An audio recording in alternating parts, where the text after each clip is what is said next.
Chapter 3. I stood in the field. In my hands were 2 pairs of dice, a gift. Not from my father, who'd never think of it. Not from my mother, who sometimes did not know me. I could not remember who had given them to me. A visiting king, a favor-currying noble. They were carved from ivory, inset with onyx, smooth under my thumb. It was late summer, and I was panting with my run from the palace. Since the day of the races, I had been appointed a man to train me in all our athletic arts, boxing, sword and spear, discus. But I had escaped him, and glowed with the giddy lightness of solitude. It was the first time I had been alone in weeks. Then, the boy appeared. His name was Cleisonimus, and he was the son of a nobleman who was often at the palace. Older, larger, and unpleasantly fleshy. His eyes had caught the flash of the dice in my palm. He leered at me, held out his hand. "Let me see them." No. I did not want his fingers on them, grubby and thick, and I was the prince, however small. Did I not even have this right? But these noble sons were used to me doing what they wished. They knew my father would not intervene. "I want them." He didn't bother to threaten me, yet. I hated him for it. I should be worth threatening. No. He stepped forward. "Let me have them." "They're mine." I grew teeth. I snapped like the dogs who fight for our table scraps. He reached to take them, and I shoved him backwards. He stumbled, and I was glad. He would not get what was mine. "Hey!" He was angry. I was so small. I was rumored to be simple. If he backed down now, it would be a dishonor. He advanced on me, face red. Without meaning to, I stepped back. He smirked then. "Coward!" "I am no coward." My voice rose and my skin went hot. "Your father thinks you are." His words were deliberate, as if he were savoring them. "I heard him tell my father so." He did not, but I knew he had. The boy stepped closer. He lifted a fist. "Are you calling me a liar?" I knew that he would hit me now. He was just waiting for an excuse. I could imagine the way my father would have said it. Coward.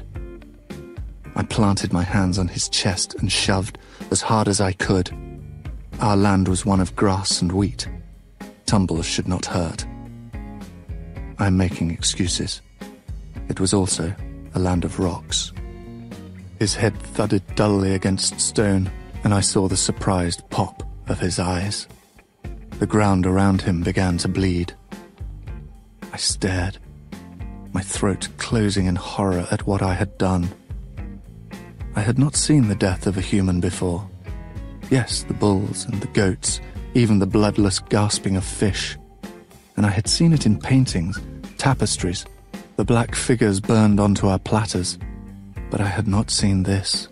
The rattle of it, the choke and scrabble, the smell of the flux. I fled. Sometime later, they found me by the gnarled ankles of an olive tree. I was limp and pale, surrounded by my own vomit. The dice were gone, lost in my flight. My father stared down angrily at me, his lips drawn back to show his yellowing teeth. He gestured, and the servants lifted me and carried me inside. The boy's family demanded immediate exile or death. They were powerful, and this was their eldest son. They might permit a king to burn their fields or rape their daughters as long as payment was made, but you did not touch a man's sons. For this, the nobles would riot. We all knew the rules. We clung to them to avoid the anarchy that was always a hair's breadth away. Blood feud. The servants made the sign against evil. My father had spent his life scrabbling to keep his kingdom and would not risk losing it over such a son as me when heirs and the wombs that bore them were so easy to come by. So he agreed. I would be exiled and fostered in another man's kingdom. In exchange for my weight in gold, they would rear me to manhood. I would have no parents, no family name, no inheritance. In our day, death was preferable. But my father was a practical man. My weight in gold was less than the expense of the lavish funeral my death would have demanded. This was how I came to be 10, and an orphan. This is how I came to Thyre. Tiny, gemstone-sized Thyre was the smallest of our countries, set in a northern crook of land between the ridges of Mount Othrys and the sea. Its king, Peleus, was one of those men whom the gods love. Not divine himself, but clever, brave, handsome, and excelling all his peers in piety.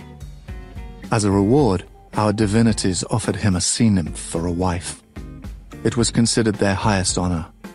After all, what mortal would not want to bed a goddess and sire a son from her? Divine blood purified our muddy race, bred heroes from dust and clay, and this goddess brought a greater promise still. The fates had foretold that her son would far surpass his father. Peleus's line would be assured. But, like all the gods' gifts, there was an edge to it. The goddess herself was unwilling. Everyone, even I, had heard the story of Thetis's ravishment. The gods had led Peleus to the secret place where she liked to sit upon the beach. They had warned him not to waste time with overtures. She would never consent to marriage with a mortal. They warned him too of what would come once he had caught her, for the nymph Thetis was wily, like her father, Proteus, the slippery old man of the sea, and she knew how to make her skin flow into 1,000 different shapes of fur and feather and flesh. And though beaks and claws and teeth and coils and stinging tails would flay him, still Peleus must not let her go.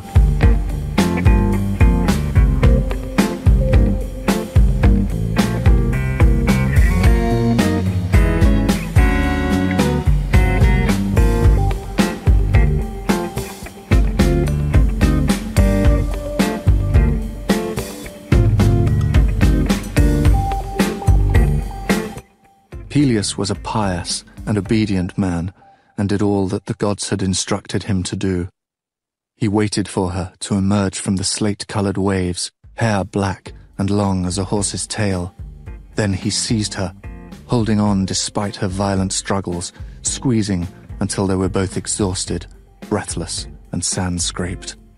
The blood from the wounds she had given him mixed with the smears of lost maidenhead on her thighs. Her resistance mattered no longer. A deflowering was as binding as marriage vows. The gods forced her to swear that she would stay with her mortal husband for at least a year, and she served her time on earth as the duty it was, silent, unresponsive, and sullen.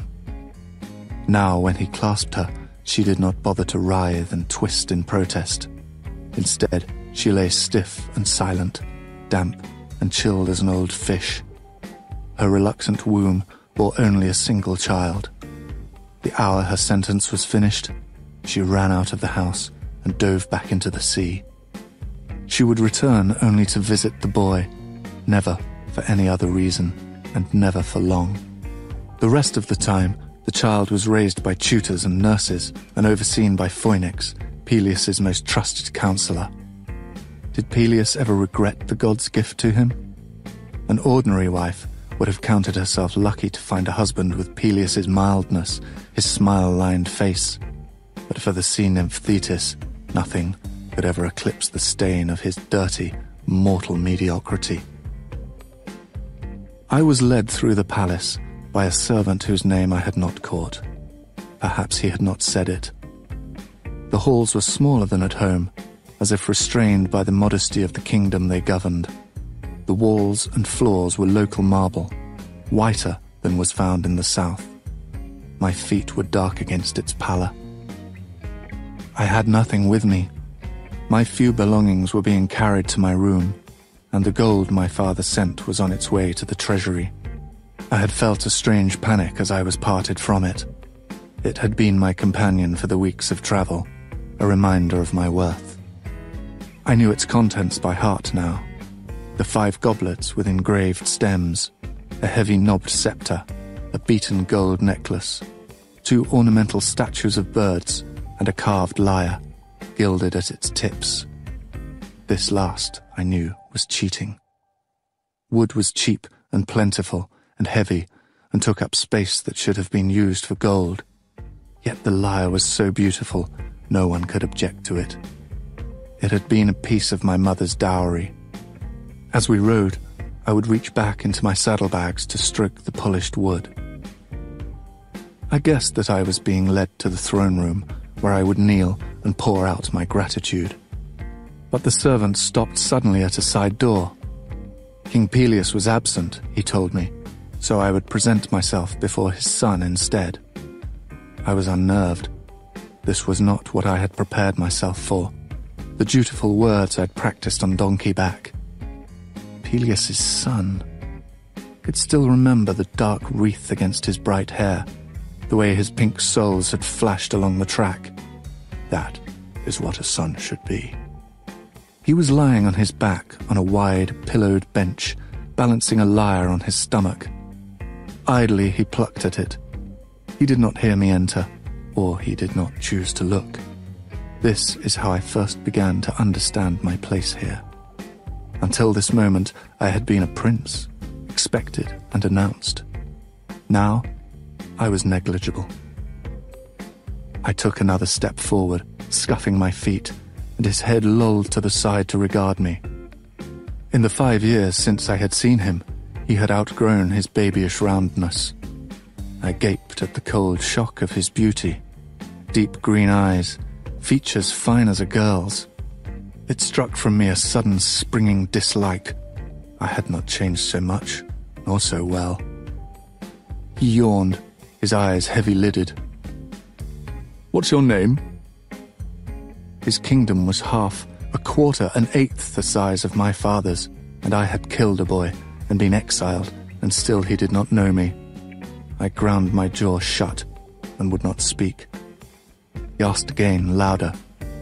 "What's your name?" My silence was excusable the first time. Perhaps I had not heard him. Now it was not. Patroclus. It was the name my father had given me, hopefully, but injudiciously, at my birth, and it tasted of bitterness on my tongue. Honor of the father, it meant. I waited for him to make a joke out of it, some witty jape about my disgrace. He did not. Perhaps, I thought, he is too stupid to. He rolled onto his side to face me. A stray lock of gold fell half into his eyes. He blew it away. "My name is Achilles." I jerked my chin up, an inch in bare acknowledgement. We regarded each other for a moment. Then he blinked and yawned again, his mouth cracked wide as a cat's. "Welcome to Tyre." I had been raised in a court and knew dismissal when I heard it. I discovered that afternoon that I was not the only foster child of Pelias. The modest king turned out to be rich in cast-off sons. He had once been a runaway himself, it was rumored, and had a reputation for charity towards exiles. My bed was a pallet in a long barrack-style room, filled with other boys, tussling and lounging. A servant showed me where my things had been put. A few boys lifted their heads, stared. I'm sure one of them spoke to me, asked my name. I'm sure I gave it. They returned to their games. No one important. I walked stiff-legged to my pallet and waited for dinner. We were summoned to eat at dusk by a bell, bronze struck from deep in the palace's turnings. The boys dropped their games and tumbled out into the hallway. The complex was built like a rabbit warren, full of twisting corridors and sudden inner rooms. I nearly tripped over the heels of the boy in front of me, fearful of being left behind and lost. The room for meals was a long hall at the front of the palace, its windows opening onto Mount Othrys's foothills. It was large enough to feed all of us many times over. Pelias was a king who liked to host and entertain. We sat on its oakwood benches, at tables that were scratched from years of clattering plates. The food was simple but plentiful. Salted fish and thick bread served with herb cheese. There was no flesh here, of goats or bulls. That was only for royalty or festival days. Across the room I caught the flash of bright hair in lamplight. Achilles. He sat with a group of boys whose mouths were wide with laughter at something he'd said or done. That is what a prince should be. I stared down at my bread, its coarse grains that rubbed rough against my fingers.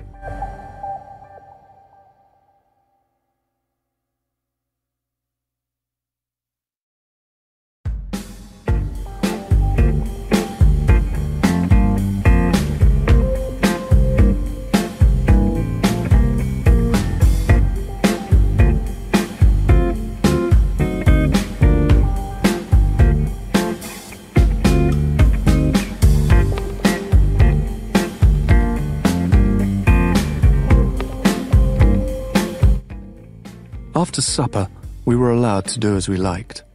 Some boys were gathering in a corner for a game. "Do you want to play?" one asked.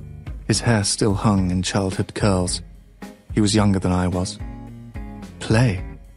Dice?" He opened his hand to show them, carved bone flecked with black dye. I started, stepped backwards. "No," I said too loudly. He blinked in surprise. "All right," he shrugged and was gone. That night I dreamed of the dead boy, his skull cracked like an egg against the ground. He has followed me.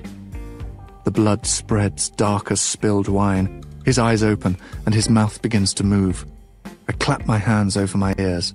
The voices of the dead were said to have the power to make the living mad. I must not hear him speak. I woke in terror, hoping I had not screamed aloud. The pinpricks of stars outside the window were the only light. There was no moon I could see. My breathing was harsh in the silence, and the marsh reed ticking of the mattress crackled softly beneath me, rubbing its thin fingers against my back. The presence of the other boys did not comfort me. Our dead come for their vengeance regardless of witnesses. The stars turned, and somewhere the moon crept across the sky. When my eyes dragged closed again, he was waiting for me still, covered in blood, his face as pale as bone. Of course he was. No soul wished to be sent early to the endless gloom of our underworld. Exile might satisfy the anger of the living, but it did not appease the dead. I woke sandy-eyed, my limbs heavy and dull. The other boys surged around me, dressing for breakfast, eager for the day. Word had spread quickly of my strangeness, and the younger boy did not approach me again, with dice or anything else. At breakfast, my fingers pushed bread between my lips, and my throat swallowed. Milk was poured for me. I drank it. Afterwards, we were led into the dusty sun of the practice yards for training in spear and sword. Here is where I tasted the full truth of Peleus's kindness. Well-trained and indebted, we would one day make him a fine army. I was given a spear, and a calloused hand corrected my grip, then corrected it again. I threw and grazed the edge of the oak tree target. The master blew out a breath and passed me a second spear. My eyes travelled over the other boys, searching for Peleus's son. He was not there. I sighted once more at the oak, its bark pitted and cracked, oozing sap from punctures. I threw. The sun drove high, then higher still. My throat grew dry and hot, scratched with burning dust. When the masters released us, most of the boys fled to the beach, where small breezes still stirred. There they diced and raced, shouting jokes in the sharp, slanting dialects of the north. My eyes were heavy in my head, and my arm ached from the morning's exertion. I sat beneath the scrubby shade of an olive tree to stare out over the ocean's waves. No one spoke to me. I was easy to ignore. It was not so very different from home, really. The next day was the same. A morning of weary exercises, and then long afternoon hours alone. At night, the moon slivered smaller and smaller. I stared until I could see it even when I closed my eyes, the yellow curve bright against the dark of my eyelids. I hoped that it might keep the visions of the boy at bay. Our goddess of the moon is gifted with magic, with power over the dead. She could banish the dreams if she wished. She did not. The boy came, night after night, with his staring eyes and splintered skull. Sometimes he turned and showed me the hole in his head, where the soft mass of his brain hung loose. Sometimes he reached for me. I would wake, choking on my horror, and stare at the darkness until dawn.